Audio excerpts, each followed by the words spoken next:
Bismillahirrahmanirrahim. Thawabu man rajallaha wa ahsana dhanna billah. Pahalanya orang yang berharap kepada Allah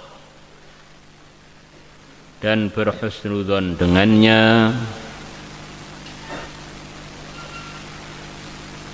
Ini di antara tuntutan iman. Selepas orang itu yakin Allah yang menciptakan, Allah yang memulakan segalanya, yang memiliki segalanya, Allah di antara sifatnya adalah ahkamul hakimin, paling bijak, arhamur rahimin, paling sayang, ghafurur rahim, Maha pengampun, Maha pengasih.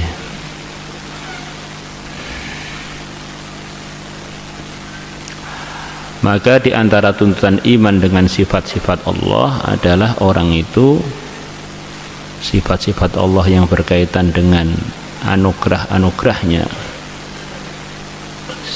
yang berkaitan dengan begitu luasnya sayangnya. Maka kalau kita ini yakin benar-benar Allah bersifat begitu itu, maka tentu akan timbul satu keputusan. Saya tidak pantas untuk berharap kepada selain Allah, dan saya tidak pantas untuk putus asa dari Allah. Selain Allah itu makhluk tidak bisa memberikan apapun. Putus asa dari rahmat Allah berarti bentuk dari keraguan, karena Allah sendiri telah mensifati dirinya dengan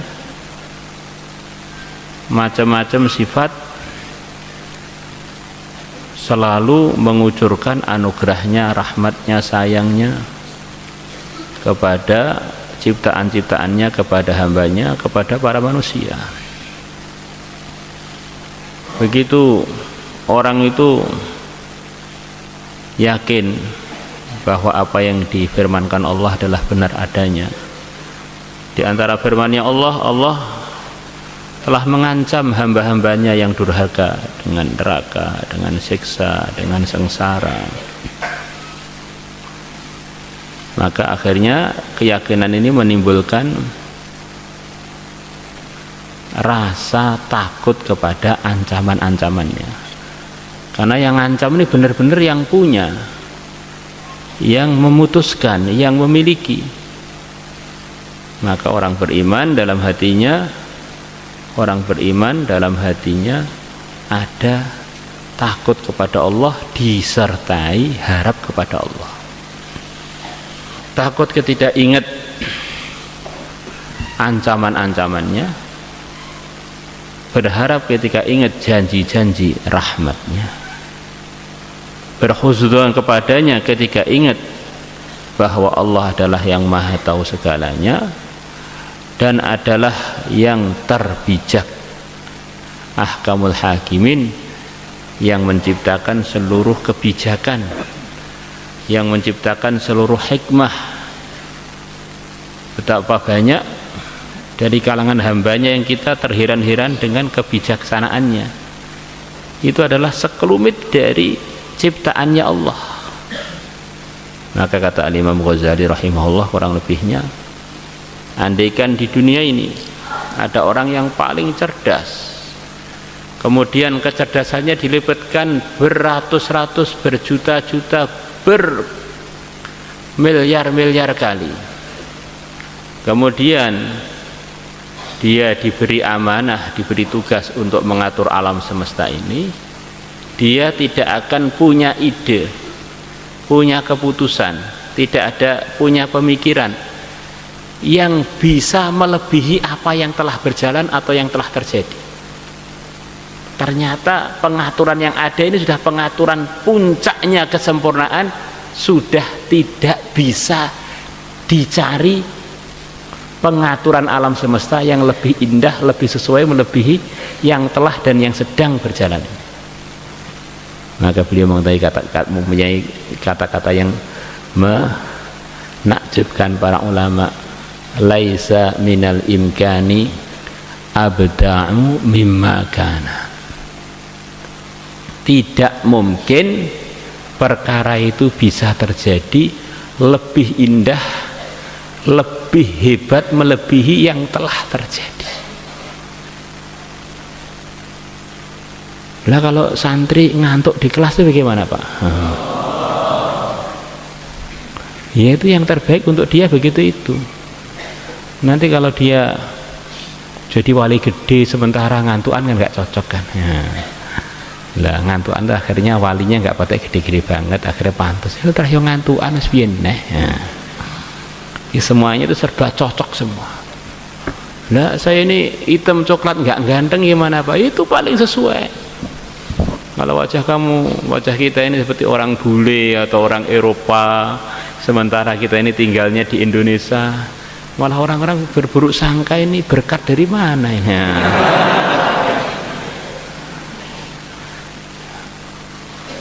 Ya, pimpinan-pimpinan yang nggak adil kita ini sudah mau demo, itu sudah sesuai. Kalau orang-orang Islam sok salatnya bengkok, maka Allah akan datangkan pimpinan-pimpinan yang zalim. Dan nanti sholatnya bengkok, bahkan softnya aja sering di masjid-masjid belum ada, yang diluruskan loh belum ada. Kemudian pimpinan-pimpinannya jadi adil semua, ya kok enak men. Orang Islam tengkar di mana-mana, itu memang amalannya juga seperahu di mana-mana. Kalau amalannya baik semua, ya akan rukun semua. Maka apa yang telah terjadi itu ya paling sesuai.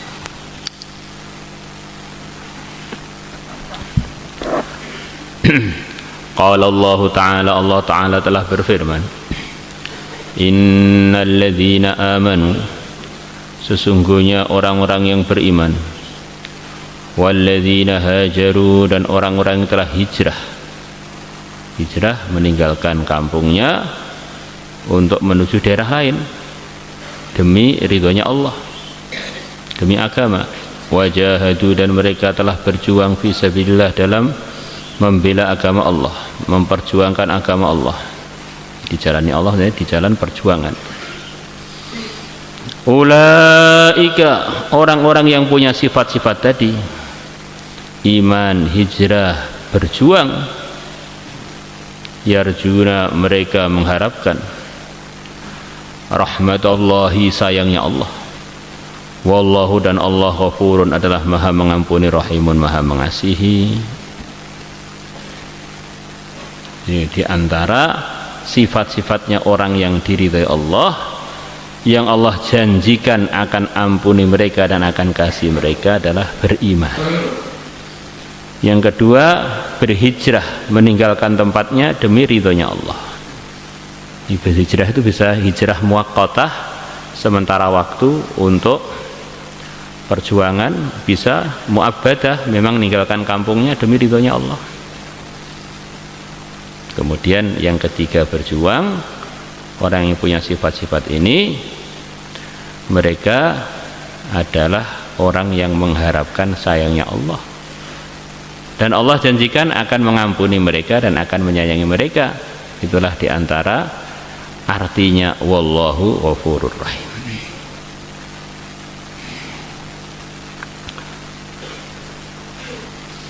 Wa qala ta'ala, dan Allah Ta'ala telah berfirman mengsifati hamba-hambanya yang diridhai. Yad'una, mereka berdoa, Rabbahum, kepada Tuhan mereka, khaufan, dalam keadaan takut karena ingat siksanya, ancaman-ancamannya, wa tama'an, dan disertai berharap kalau mereka ingat dan yakin pada janji-janji rahmatnya. Wa mimma razaqnahum yunfiqun, dan dari sebagian yang aku telah berikan rizki kepada mereka, yunfiqun, mereka menginfakkannya.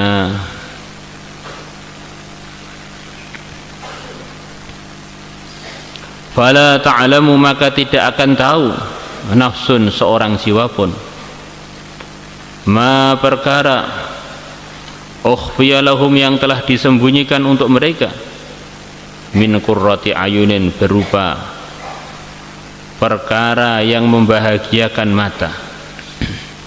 Jadi Allah janjikan kepada orang-orang beriman, Allah simpan kepada mereka sekian banyak perkara yang membahagiakan mata.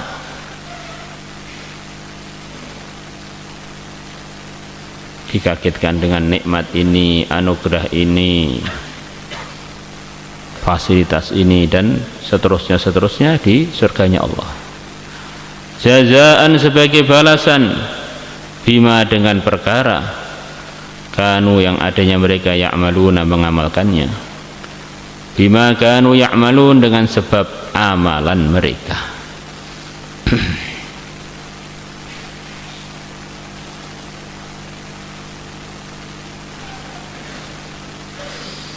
Wa qala ta'ala, dan Allah Ta'ala telah berfirman, innal ladzina, sesungguhnya orang-orang, yatluna kitab Allah, yang mereka membaca kitabnya Allah, membaca Al-Quran, wa aqamu sholata, dan mereka menegakkan salat. Baca Quran, menegakkan salat. Wa anfaqu mimma razaqnahum, dan mereka menginfakkan dari sebagian yang aku telah berikan rezeki kepada mereka. Sirron, baik pun infaknya tidak diketahui orang, wa alaniyatan, dan terang-terangan. Jadi infak itu dua-duanya diridhoi Allah, kalau karena Allah, sembunyi-sembunyi dan terang-terangan. Dan dua-duanya itu perlu ada, sembunyi-sembunyi untuk latihan ikhlas, terang-terangan untuk melenyontoi kepada yang lain. Jadi kalau sedekah itu semuanya sembunyi, ya nanti malah nggak ada yang nyontoi suasana bersedekah. Kalau semuanya terang-terangan, jangan-jangan jadi semuanya kurang ikhlas. Maka perlu ada sirron wa alaniyah. Dan ini nasihat untuk kita, bukan untuk orang lain. Ada orang sedekah alaniyah, kita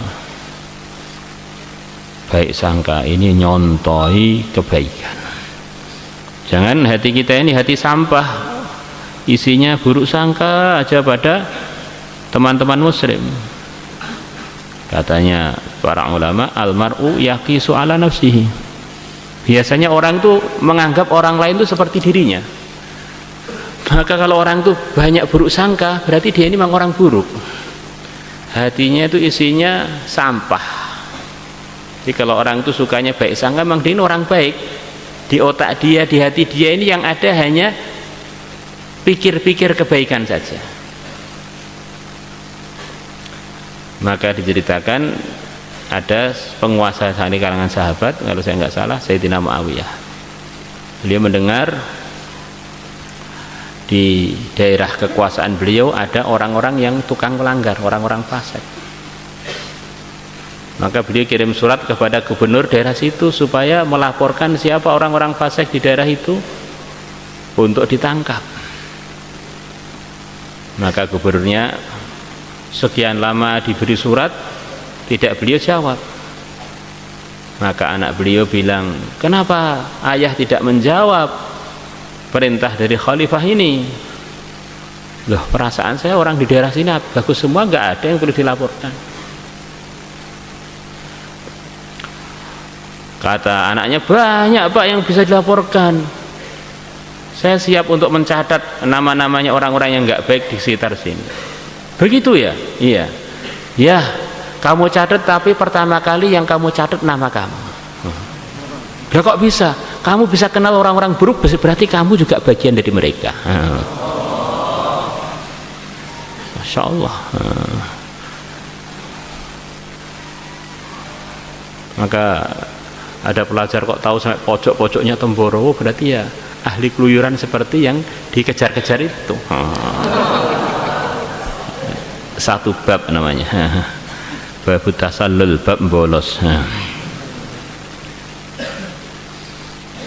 Yarjuna, mereka mengharapkan tijaratan, perdagangan, lantaburo, yang tidak akan pernah merugi, yaitu dagang dengan Allah, beramal untuk Allah, mengamalkan yang diridhai Allah. Ini seperti berdagang dengan Allah, tanam modal kepada Allah, tidak akan pernah merugi. liwafiyahum ujurahum, Allah akan menyempurnakan kepada mereka. Ilhamnya untuk menguatkan. Liwafiyahum ujurahum, Allah akan menyempurnakan ujurahum, pahala mereka. Bukan hanya disempurnakan, wa yazidahum min fadlihi, dan Allah akan menambahkan kepada mereka min fadlihi, berupa anugerahnya atau dari sebagian anugerahnya. Ada orang-orang di surga tengah-tengah duduk sudah dalam kenikmatan yang begitu nikmat, tiba-tiba muncul bidadari yang begitu cantik yang belum dia miliki. Maka orang tadi kaget, loh kamu siapa lagi, ini kok cantik banget ini. Maka bidadari tadi senyum kepada suaminya dengan manja sambil bilang pada suaminya, aku adalah dari khazanah Allah yang telah dijanjikan dalam firman-Nya, waladaina mazid. Di sisiku ada tambahan-tambahan lagi. Ini termasuk wa yaziduhum min fadlihi, itu prakteknya begitu itu. Yang sudah diadakan ini perasaan sudah sempurna semua, sudah puas semua, tiba-tiba muncul yang menyenangkan lagi, muncul menyenangkan lagi. Allah tuh tahu hambanya itu nikmatnya itu akan terulang atau akan termulai dengan acara baru, perkara baru. Maka kata orang-orang Arab, kullu jadidin ladzidun, setiap yang baru itu adalah lezat.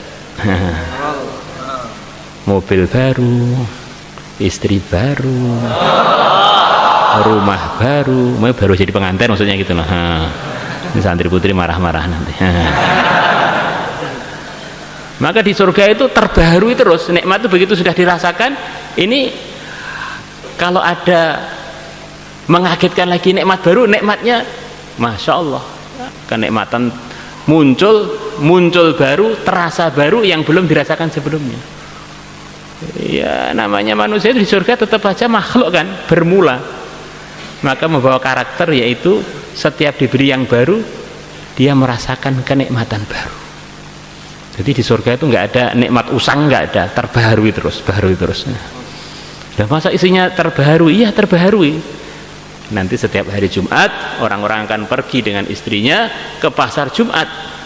Di pasar Jumat itu ada sesi, ada satu acara, masuk ke ruangan yang di situ itu Allah tampakkan gambarnya orang yang ganteng yang belum pernah ada di benaknya orang-orang yang punya wajah di surga itu, dan orang-orang yang cantik yang belum pernah ada di benaknya orang-orang yang di surga itu. Maka begitu masuk ke situ itu, suaminya pengen jadi seperti ini, langsung jadi seperti itu. Istrinya pengen jadi seperti ini, jadi situ. Jadi setiap Ahad sekali, setiap Jumat sekali minimal ada pembaharuan wajah. Sekaligus badannya, sekaligus semangatnya. Belum lagi nikmat-nikmat yang lain. An-ni'am tatajaddad fil jannah. Nikmat surga itu terbaharui.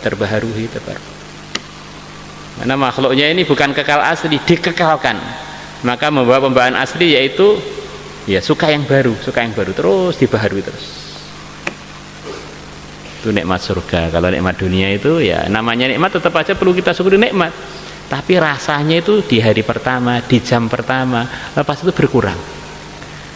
Di dunia itu kata sebagian ulama, enaknya itu waktu mencari. Begitu sudah mendapat nikmat itu rasanya berkurang.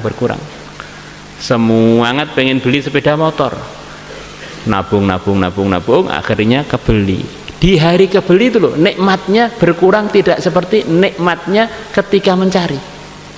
Hari kedua sudah berkurang lagi, 6 bulan sudah pengen jual. Ini nikmat dunia itu begitu itu.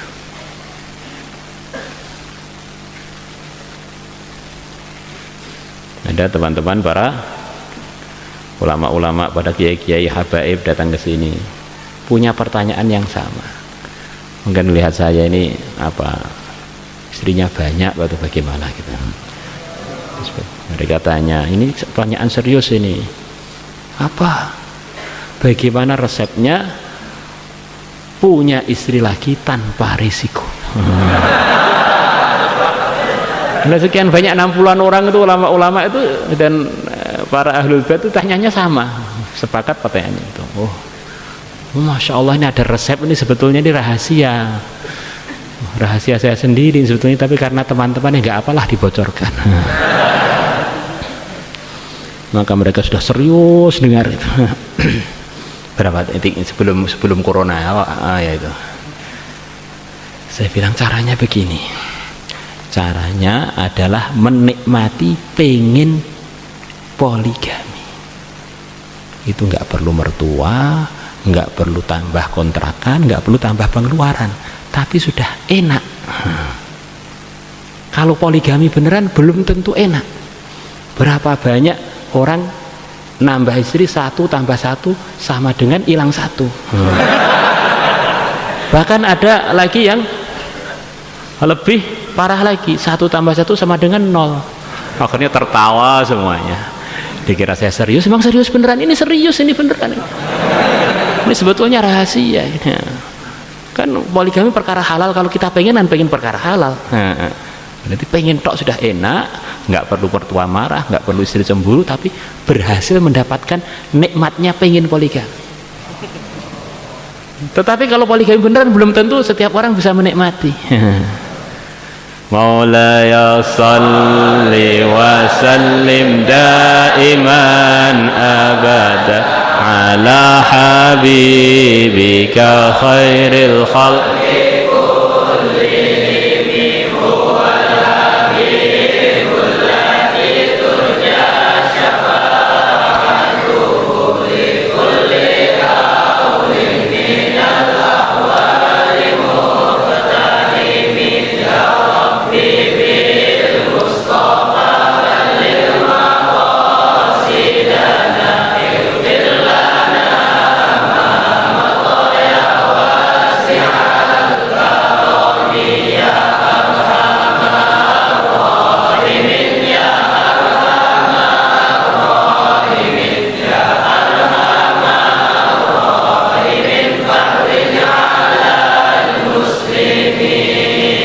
Ya